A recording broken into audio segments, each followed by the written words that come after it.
अस्सलामुअलैकुम। आज हम बात करेंगे ईरान के उस बेमिसाल और बहादुर रहनुमा आयतुल्ला अली खामेनेई के बारे में। ये वो शख्स थे जिन्होंने हमेशा दुश्मनों के सामने कभी पीछे नहीं हटे। सख्त दबाव, धमकियों और खतरात के बावजूद अपने मुल्क और अवाम की क़यादत मजबूती से संभाली। अब दावा किया जा रहा है कि वो शहीद हो गए हैं, लेकिन ये हरगिज़ नहीं मतलब कि अगर वो इस दुनिया से चले जाएं तो ये जंग ख़त्म हो गई या अमेरिका और इसराइल ने जीत लिया।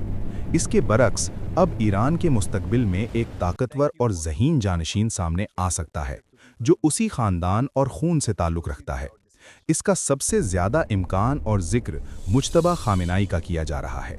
मुज्तबा खामेनेई को न सिर्फ ताकतवर पसे पर्दा असर व रसूख हासिल है, बल्कि वो सियासी और स्ट्रेटेजिक मामलात में इंतहाई माहिर हैं। दुश्मनों के मंसूबे नाकाम बनाने की सलाहियत रखते हैं और ख़ित्ते में ईरान की पॉलिसियों को मौसर तरीके से हमवार कर सकते हैं।